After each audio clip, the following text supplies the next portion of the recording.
Ayələrin ayrıca bir Qur'anı var. Quran kərimdə olmayan ayələri orada deyirlər. Adını da qoyurlar Müshəf, Fatimənin Müshəfi. Quranın da adlarından bir Müshəfdir. Və Fatimə salam əleyhə əlində olan kitab ayrıca bir kitabdır. Şiələr indiki Quranı təhrif bilir, dəyişilmiş bilir və orada elə ayələri var ki, onu orada yazıblar, gizlədiblər.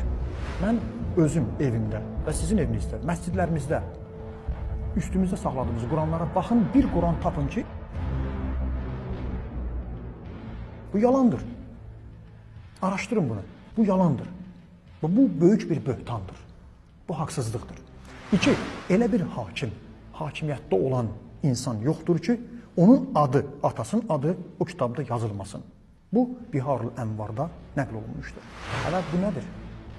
O cümlədən də Əhl-i Sünnə qardaşlarımız öz kitablarına nəql ediblər ki, o kitab elm dəryası idi, xəzinə idi, qeybdən məlumat verirdi, orada kəşflər var idi.